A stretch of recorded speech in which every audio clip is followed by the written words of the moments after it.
नमस्कार, news India 24/7 का आपका बहुत बहुत स्वागत है। मैं हूं विजय त्रिवेदी। दुनिया की सबसे बड़ी राजनीतिक पार्टी भारतीय जनता पार्टी का 42 साल पूरे हो गए हैं और उनका कल स्थापना दिवस है। 1980 में जनसंघ से जब जनता पार्टी बनी और जनता पार्टी के से निकलकर फिर से भारतीय जनता पार्टी बनी, तब उनके नेता और अध्यक्ष अटल बिहारी वाजपेयी ने कहा था, अंधेरा छटेगा, सूरज निकलेगा, कमल खिलेगा। वो कमल ऐसा खिला कि 1980 से 2022 आते आते देश भर में आधे से ज़्यादा राज्यों में भारतीय जनता पार्टी की सरकारें हैं। केंद्र में लगातार दूसरी बार स्पष्ट बहुमत की सरकार बनी है नरेंद्र मोदी के नेतृत्व में 2014 में, 2019 में, और ऐसा भी कम होता है कि पहली बार जितनी सीटें मिली 282, उससे ज़्यादा सीटें 303 सीटें भारतीय जनता पार्टी को दूसरे लोकसभा चुनाव में मिली, यानी नरेंद्र मोदी के दूसरे कार्यकाल में। आज देश के ज़्यादातर राज्यों में भारतीय जनता पार्टी और उनके सहयोगी दलों की सरकारें हैं। अलग अलग निगमों में, स्थानीय निकायों में भी भारतीय जनता पार्टी का राज है और प्रधानमंत्री का ये नारा कि डबल इंजन की सरकार उन राज्यों को आगे बढ़ा रहा है।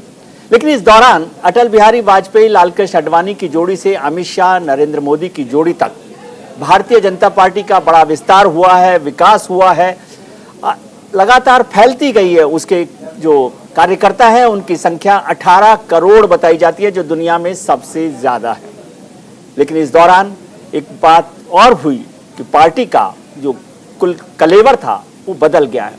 एक जमाने में, लालकृष्ण आडवाणी के जमाने में कहा जाता था, चाल, चरित्र और चेहरा भारतीय जनता पार्टी की पहचान है, पार्टी विद डिफरेंस।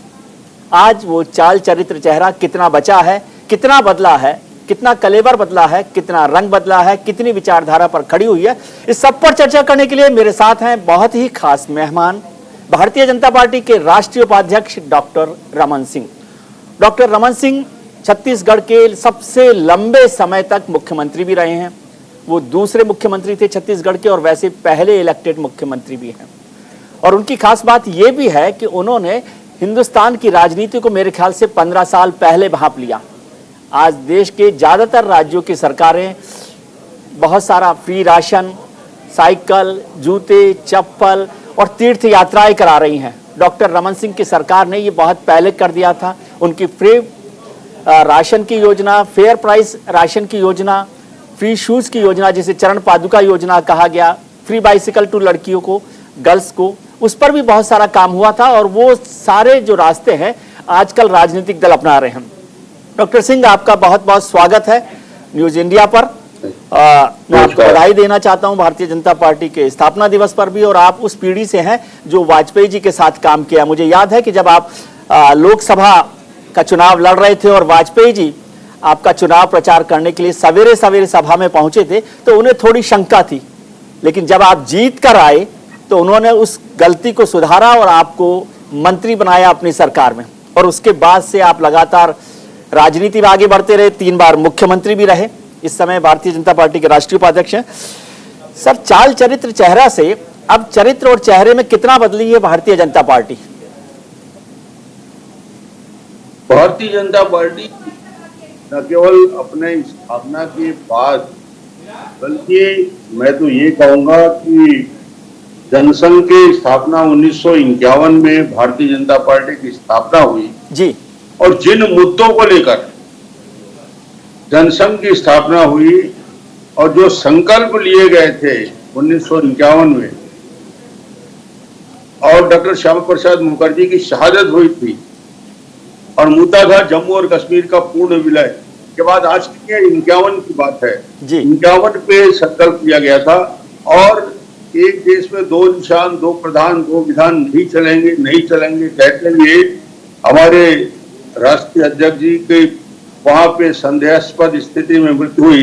तो पहली शहादत राजनीति में और पहला संकल्प जनसंघ का, जो आप याद करेंगे कि इतने पुराने संकल्प को करते करते भारतीय जनता पार्टी को पूर्ण बहुमत आते हुए 2014 तक की यात्रा तय की।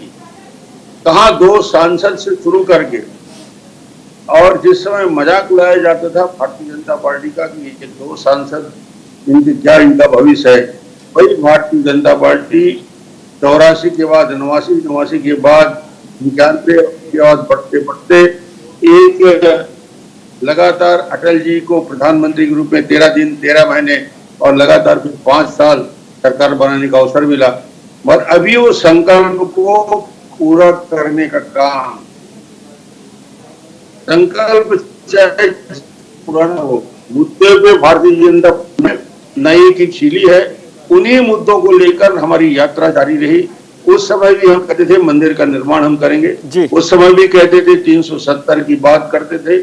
और आज जब 2000 अटल जी ने पार्लियामेंट में कहा था कि हम मुद्दे से भटके नहीं हैं, हमने वो संकल्प पूरा करना है, जिस दिन पूर्ण बहुमत की सरकार आएगी उस दिन हम ये संकल्प पूरा करेंगे। और माननीय नरेंद्र मोदी जी को ये अवसर मिला, 2014 में पूर्ण बहुमत की सरकार बनी, तो सरकार के बनने के बाद उन संकल्पों को पूरा करने के लिए वो चाहे 370 का हो, 35A का हो, ट्रिपल तलाक का मुद्दा हो, और अब एक बड़ा मुद्दा अयोध्या में भव्य राम जन्मभूमि मंदिर का निर्माण, ये सारे महत्वपूर्ण विषयों पे निर्णय ही नहीं क्रियान्वयन हो चुका है।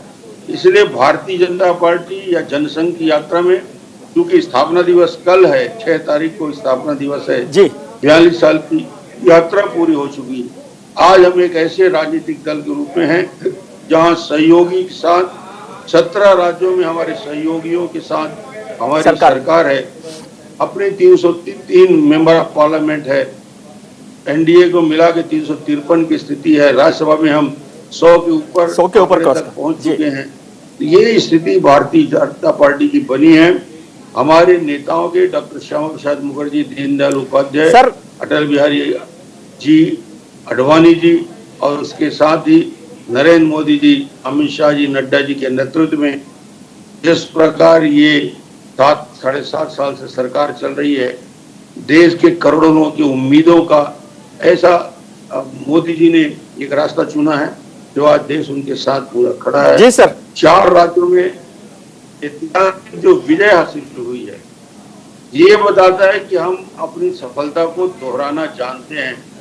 उत्तर प्रदेश जैसे राज्य में 35 साल बाद दूसरी बार लगातार भारतीय जनता पार्टी की सरकार बनी, माननीय योगी जी प्रधानमंत्री, आपकी विजय सर डॉक्टर साहब, आपकी विजय श्री का भारतीय जनता पार्टी की जीत का सिलसिला लंबा है और ये फैक्ट भी है, लेकिन इसमें कितने बलिदान आपने विचारधारा के किए हैं ये तो आप बेहतर जानते होंगे। और आज मैंने बहुत दिनों बाद लालकृष्ण आडवाणी जी का नाम सुना, डॉक्टर रमन सिंह जी से, पार्टी में तो कोई नाम ही नहीं लेता। नहीं, और ऐसे बहुत सारे लोग हैं जो उनके नींव की ईंट है पार्टी की, उनके नाम डॉक्टर रमन सिंह जैसे लोगों को याद है, पार्टी कार्यकर्ताओं को तो याद नहीं है। दीनदयाल उपाध्याय जी की बात कौन करता है आजकल सर? मुरली मनोहर जोशी जी की, आडवाणी जी, इनका संघर्ष, अटल जी ने तो छत्तीसगढ़ का निर्माण किया, और उस नेताओं को न केवल स्थापना दिवस में याद करते हैं बल्कि उनके किए गए कामों को उनको आपने मार्गदर्शक मंडल की औपचारिकता से भी खत्म कर लेकर आगे बढ़ गए। अब तो सर आपने उनको मार्गदर्शक मंडल की औपचारिकता से भी दूर कर दिया है। नहीं, देखिए, ये मार्गदर्शक मंडल में और उनके लगातार भारतीय जनता पार्टी को और उसके पहले जनसंघ में मार्गदर्शन मिलता रहा, और ये लंबी यात्रा जो चली है उस यात्रा में एक बड़ा योगदान उनका हम न कभी विस्मृत करेंगे न कभी भूलेंगे। पार्टी हमेशा अपने वरिष्ठ नेताओं को याद करती है। जी सर, आपने जिक्र किया वाजपेयी जी का वो वोट ऑफ कॉन्फिडेंस का भाषण मुझे याद आता है, जिसमें वो कहते हैं कि मैं ऐसी सरकार को चिमटे से भी नहीं छूंगा जो भ्रष्टाचार के साथ मिले या हासिल हो। आज भारतीय जनता पार्टी के लिए क्या ये बात दावे के साथ कही जा सकती है? देखिए, आपको उदाहरण के रूप में दिया जा सकता है, और उदाहरण ये दिया जा सकता है कि यदि राज्य के बारे में बात कहा जाए, अभी जो सरकारें थी 5 साल माननीय योगी जी की सरकार शानदार तरीके से ईमानदारी के साथ काम की। अटल जी के, मोदी जी के सरकार में 7 साल से 3-6 महीने ऊपर हो गए, एक भी मंत्रिमंडल के किसी सहयोगी के ऊपर कांग्रेस या विपक्ष का कभी हिम्मत नहीं हुआ कि पार्लियामेंट के अंदर कोई आरोप दे, कोई आरोप लगाए। ऐसी सरकार, हमको याद है यूपीए की सरकार, रोज नए आरोप लगते थे, रोज नया इस्तीफा होता था, मंत्रियों को जेल और बेल में लगातार घूमना पड़ता था। ये यूपीए की सरकार का हमने देखा। मुझे 7-7.5 साल की यात्रा में माननीय नरेंद्र मोदी जी के नेतृत्व में जो सरकार चल रही है, एक भी मंत्री के खिलाफ कोई भी आरोप, भ्रष्टाचार का तो कोई आरोप लगाने की हिम्मत ही नहीं किया, न पार्लियामेंट के अंदर न पार्लियामेंट के बाहर। तो ऐसी ट्रांसपेरेंट, ऐसी पारदर्शी सरकार चलाने की वजह से ही दूसरी बार हम जीत के आए हैं और उम्मीद करते हैं कि 24 में तीसरी बार फिर से पूर्ण बहुमत के साथ भारतीय जनता पार्टी की सरकार बनने में रोक नहीं सकता। ये पार्टी की कार्यकर्ताओं की ताकत है। जी सर, भारतीय जनता पार्टी इस समय दुनिया की सबसे बड़ी पार्टी है और कहा जा रहा है कि 18 करोड़ कार्यकर्ता उसके हैं देश में कम से कम। ये बात ठीक है मेंबर, लेकिन लालकृष्ण आडवाणी जी कहा करते थे कि ये विचारधारा की पार्टी है। उनका फोकस हमेशा विचारधारा पर रहता था। जो उसकी कार्यकर्ताओं की संख्या थी वो कम थी, एमपीज की संख्या कम थी, सरकारों की संख्या कम थी। अब सब कुछ बढ़ गया है, विचारधारा शायद गायब है। और कुछ लोग मुझे मजाक में कहते हैं कि ये तो मिस्ड कॉल वाली पार्टी है। मिस्ड कॉल कीजिए और पार्टी का मेंबर बन जाइए।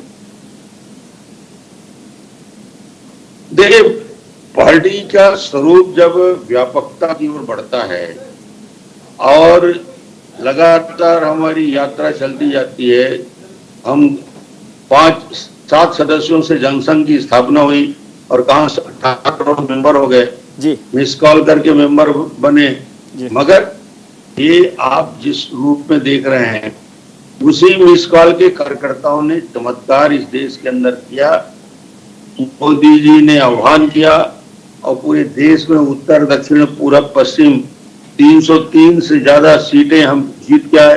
353 सीटें हम लोगों ने एनडीए के सर के लोगों को जीता के लाया। तो ये कार्यकर्ता की ही ताकत है, कार्यकर्ता की ही शक्ति है, विचारधारा की ही शक्ति है कि जनता को साथ लेकर चलती है। तो मुझे लगता है कि ये व्यापकता पार्टी का, जो कांग्रेस आज पूरे हिंदुस्तान के नक्शे से गायब होता जा रहा है, जो आज वेस्ट बंगाल में जिनका खाता नहीं खुला, लेफ्ट पार्टी का खाता नहीं खुला, उत्तर प्रदेश में 2 में सिमट गए। तो ऐसी स्थिति पूरे देश में पहली बार बनी है कि भारतीय जनता पार्टी के कार्यकर्ताओं ने एक ऐतिहासिक स्थान बना के रखा है हिंदुस्तान की राजनीति में। और ये कार्यकर्ताओं की मेहनत और माननीय मोदी जी के योजना और कार्यक्रम, जिसका क्रियान्वयन गरीबों के लिए कर रहे हैं जी। जितने भी योजना बनाई वो आम आदमी और गरीब के लिए, किसानों के लिए, मजदूरों के लिए, गरीबों के लिए जिस प्रकार व्यापकता से योजना बनाई, लोगों के खाते खोलने से शुरू करके शौचालय का निर्माण, ये चिंता आज तक हिंदुस्तान की राजनीति में किसी ने नहीं किया था जी। बैंक में खाते खोले गए, उनके खाते में पैसे सीधे डायरेक्ट बेनिफिट ट्रांसफर में उनके खाते में सीधे करोड़ों लोगों को लाभ मिलने का काम हुआ। गैस सिलेंडर देने का काम शुरू हुआ। कोविड काल में जिस प्रकार माननीय नरेंद्र मोदी जी ने निर्णय लिया, 2 वैक्सीन इस देश में आए, दुनिया को चमत्कृत किया और आज 130 करोड़ की आबादी वाला देश 2 बार वैक्सीन लगा चुका है और तीसरे डोज की ओर आगे बढ़ रहा है जी। ये निर्णय लेने की क्षमता और क्रियान्वयन की ताकत यदि किसी के अंदर है तो नरेंद्र मोदी जी में है। और जब क्रियान्वयन होता है, देश की जनता देखती है, फिर वो गरीब अमीर की खाई खत्म हो जाती है। फिर उन मुद्दों पे आते हैं जब पेट का सवाल आता है, रोजगार का सवाल आता है। डॉक्टर साहब, आज मोदी जी ने उन सभी कामों को धरातल पर क्रियान्वयन करके दिखाया। यही भारतीय जनता यात्रा का सबसे बड़ा Raj ji. I do agree doctor साहब, लेकिन आप बार बार प्रधानमंत्री नरेंद्र मोदी जी का जिक्र कर रहे हैं, जाहिर है उनका जिक्र करना भी चाहिए। लेकिन आप जब 76-77 में भारतीय जनसंघ में शामिल हुए थे, उसके वक्त से लेकर आज तक, उस वक्त कहा जाता था कि पार्टी जो है वो कलेक्टिव लीडरशिप से चलती है। कलेक्टिव लीडरशिप मतलब अटल बिहारी वाजपेयी नहीं, लालकृष्ण आडवाणी नहीं, मुरली मनोहर जोशी भी, सुंदर सिंह भंडारी भी और तमाम नेता, उसमें KR मलकानी साहब भी हो सकते थे, उसमें जगदीश माथुर भी हो सकते थे, उसमें तमाम तरीके के लोग, विजया राजे सिंधिया भी होती थी। आज ये collective leadership doctor Raman Singh से मैंने बार बार सुना, सिर्फ एक नाम पर आकर टिक गई है, वो नाम है नरेंद्र मोदी। पार्टी का निर्णय जो होता है, प्रधानमंत्री जी का दायित्व तो है उन योजनाओं, मगर कहीं न कहीं निर्णय संगठन के माध्यम से ही होता है। और संगठन के राष्ट्रीय कार्य समिति में निर्णय जब होती है, चर्चा होती है, कोई भी निर्णय जब राष्ट्रीय कार्य समिति होती है, राष्ट्रीय कोर ग्रुप की बैठक होती है, आम सहमति से निर्णय आते हैं जिसमें प्रधानमंत्री जी भी शामिल होते हैं। कोई निर्णय ऐसा नहीं होता जहाँ पे इंडिविजुअल कोई व्यक्तिगत निर्णय ले। प्रधानमंत्री जी की भागीदारी, राष्ट्रीय अध्यक्ष जी की भागीदारी, अमित शाह की भागीदारी, ऐसे निर्णय में सबकी भागीदारी होती है। इसलिए भारतीय जनता पार्टी ऐसी पार्टी है जो सबको साथ लेकर चलती है और पूरे संगठन को विश्वास में लेकर। हमारे राष्ट्रीय अध्यक्ष जो निर्णय लेते हैं वो बूथ स्तर के निर्णय, जो हमारा सदस्य है, कार्यकर्ता है, उसका क्रियान्वयन करता है।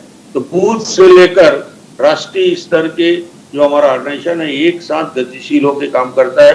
और ये निर्णय जो ऑर्गेनाइजेशन में होते हैं, सरकार में जो निर्णय होते हैं, उसका क्रियान्वयन निश्चित रूप से प्रधानमंत्री जी और उनकी टीम करती है। और ऑर्गेनाइजेशन का जितना काम है, ऑर्गेनाइजेशन का काम में भी संगठन के लोग पूरी ताकत से लगे हैं।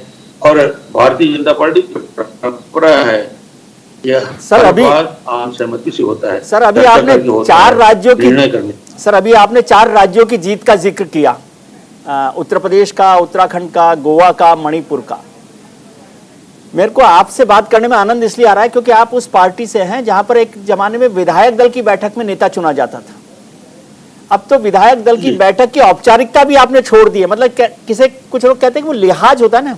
अब तो दिल्ली में आपने तय किया कि योगी जी फिर से मुख्यमंत्री बनेंगे, पुष्कर सिंह धामी हार जाएं तब भी मुख्यमंत्री दिल्ली ने तय कर दिया तो वही बनेंगे, विधायक दल की बैठक को मौका नहीं दिया गया। गोवा के लिए भी ऐसा ही तय किया कि प्रमोद सावंत साहब बनेंगे और मणिपुर में भी ऐसा ही किया। तो जो एक लिहाज भी होता है पॉलिटिक्स में, वो लिहाज भी अब आपकी पार्टी ने खत्म कर दिया, ऐसा कहते हैं लोग। नहीं, कोई लिहाज खत्म नहीं किया। आप कहते भूल रहे हैं कि विधायक दल में ही निर्णय हुआ। योगी जी के बारे में विधायक और वहां में भी निर्णय हुआ। विधायकों की सहमति अंतिम रूप से उनके की बात निश्चित रूप से उनके निर्णय को सम्मान देते निर्णय लिया जाता है, मगर विधायकों की सहमति निश्चित रूप से ली जाती है। और पर्यवेक्षक यही काम करते हैं, करते हैं, उसके बाद होता है। जो बात आप कर रहे थे कलेक्टिव लीडरशिप की, हम लोग बात कर रहे थे और आपने कहा कि एक निर्णय सब लोगों की सहमति से होता है। अभी एक पिछले दिनों क्या पूरे 1 साल तक किसानों का आंदोलन देश में चला। दिल्ली की सीमा पर किसान लगे रहे और जगह राज्यों में भी अलग अलग जगह पर विरोध हुआ। 1 साल तक सरकार ने उनकी सुनवाई नहीं की और उसके बाद जब चुनाव आए तो आपने किसानों के कानून को वापस ले लिया। ये किसकी जिम्मेदारी है कानून लगाने की और कानूनों को वापस लेने की? क्या ये सामूहिक जिम्मेदारी का फैसला है या किसी एक ने इस फैसले को किया? देखिए, आपने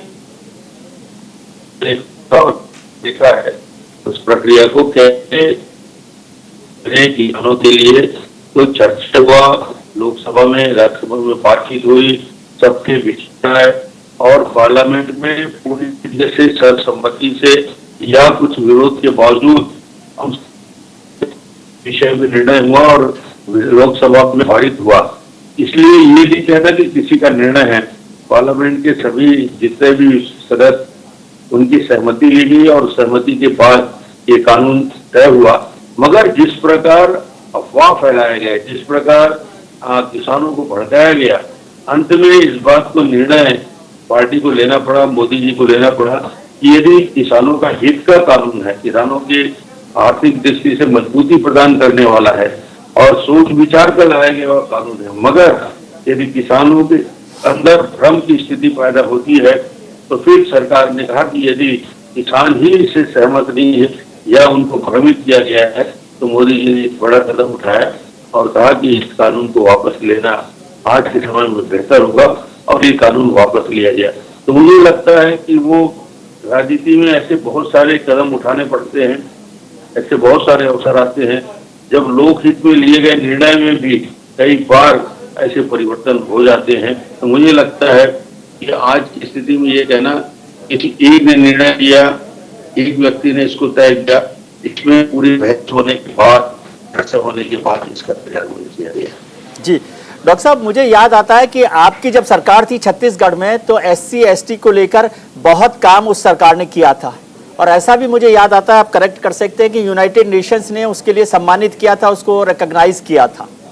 आज भारतीय जनता पार्टी में एससी एसटी सांसदों की, विधायकों की संख्या भी बहुत ज़्यादा है, लेकिन एससी एसटी का रिप्रेजेंटेशन अब भी पार्टी में उस तरह से नहीं है।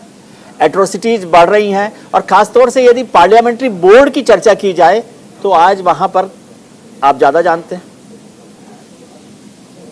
देखिए, भारतीय जनता पार्टी के चाहे मुख्यमंत्री के नाते हम लोगों ने जो कुछ काम किया है, हमारे यहाँ तो 32% ट्राइबल पॉपुलेशन है, 12% कॉस्ट है, करीब करीब दोनों को मिला दें तो आधी आबादी हो जाती है छत्तीसगढ़ में। तो विशेष योजना हमने बनाई, मगर भारतीय जनता पार्टी ने हमेशा एससी एसटी के लिए, ट्राइबल के लिए कार्य योजना बनाई।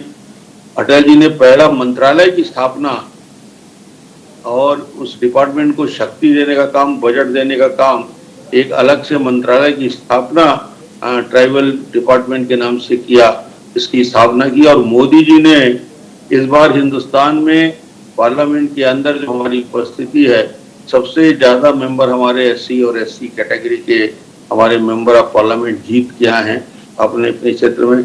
मंत्रियों में भी महत्वपूर्ण स्थानों पे वो बैठे हुए हैं जी। इस देश में गर्व हम करते हैं कि इस देश के राष्ट्रपति भी उस समाज से आता है जिस समाज को हम दलित या पिछड़ा समाज कहते थे। तो ये एक मान सम्मान और गौरव बढ़ाने का काम माननीय मोदी जी ने और इस सरकार ने किया। और सर, उस क्षेत्र के विकास के लिए आपको आश्चर्य होगा कि एक्सप्रेस ट्राइबल एरिया में जो सबसे पिछड़े जिले हैं, बस्तर के जिले, सरगुजा के जिले, झारखंड के जिले, और यदि हम अन्य ट्राइबल ब्लॉक के नॉर्थ ईस्ट के जिले, उन एक्सप्रेशनल डिस्ट्रिक्ट के डेवलपमेंट के लिए विशेष कार्य और कास्ट के लिए उन पंचायतों में 50% से ज्यादा आबादी शेड्यूल्ड कास्ट के लोग हैं, उन पंचायतों के डेवलपमेंट के लिए, उस पंचायत के विकास के लिए विशेष कार्य योजना बना के। डॉक्टर साहब, एक दो सवाल, मेरे वक्त कम है, 2 सवाल मैं करना चाहता हूं। आपका वाजपेयी जी को बार बार याद करते मुझे समझ में आता है, क्योंकि आपने उनके साथ बहुत काम किया है। वाजपेयी जी की पहचान गठबंधन सरकार और कलेक्टिव लीडरशिप को लेकर की जाती है। सबसे बड़ी गठबंधन की सरकार उन्होंने बनाई। आज की तारीख में भारतीय जनता पार्टी को आपने कहा 303 और 353 है, लेकिन अब गठबंधन तो बचा ही नहीं है, सिर्फ गांठें रह गई हैं। शिवसेना चले गए, आपके पुराने दोस्त अकाली दल चले गए, और कितने नाम याद दिलाऊं, तो अब गठबंधन की जगह सिर्फ गांठें रह गई। नहीं, गठबंधन रहता है, मगर गठबंधन में नए नए गांठें आती है, पुरानी गांठें टूटी जाती है, कुछ नए दल शामिल हुए, कुछ पुराने चले गए। ये तो एक प्रक्रिया है, राजनीति में इस प्रकार का दौर चलता है। आने वाले कल आप देखेंगे फिर नए साथी तैयार होंगे, नए राजनीतिक दल के लोग सामने आएंगे। तो ये प्रोसेस राजनीति में चलता रहेगा। किसी से ना स्थायी दुश्मनी की बात है, ना किसी दोस्ती की बात है, मगर भारतीय जनता पार्टी के नीति और रीति से जो सहमत होगा वो हमारे साथ चलेगा और हम उनको साथ लेके चलेंगे। आज जो गठबंधन में है उनको आज हम पूर्ण बहुमत से हैं, 303 हमारी खुद की स्ट्रेंथ है, और उसके बाद भी गठबंधन के हमारे सभी साथियों को सम्मानपूर्वक समझ गया मंत्रिमंडल में शामिल का भी काम हुआ। किसी कोने में वो लोग बैठे हुए। एक और सवाल कि आपने अभी एससी एसटी मंत्रालय की बात की कि उसको बहुत पैसा दिया गया, ऐसे ही अल्पसंख्यक मंत्रालय को भी आपकी सरकार ने काफी पैसा दिया है, लेकिन लोग कहते हैं कि इस सरकार के रहते हुए अल्पसंख्यकों और बहुसंख्यकों के बीच एक दरार पैदा हुई है, टेंशन पैदा हुआ है, कम्युनल टेंशन है। कम्युनल राइट्स भले ही ना हो, लेकिन कम्युनल टेंशन है। आप यदि पूरे उत्तर प्रदेश का या हिंदुस्तान में मोदी जी के आने के बाद यदि आप तुलनात्मक अध्ययन करेंगे तो सबसे कम दंगे, यदि योगी जी की सरकार बनी उत्तर प्रदेश में तो सबसे शांति रहा, सबसे कम दंगे रहे। मोदी जी के आने के बाद गुजरात सहित पूरा हिंदुस्तान में आज जितनी शांति है, जितनी सद्भावना है, उतना पहले कभी नहीं रहा। इस सरकार के आने के बाद ये सद्भावना भी बढ़ा है, आपसी भाईचारा भी बढ़ा है, और मुझे लगता है कि इसकी कोई कमी नहीं आएगी।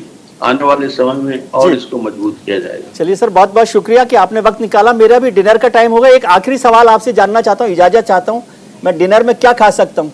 क्योंकि आजकल पार्टी तय करती है कि मीट खाना है कि नहीं खाना है, कुछ और करना है कि नहीं करना है, तो थोड़ा सा आप बता दें तो मैं डिनर पर तय करूं।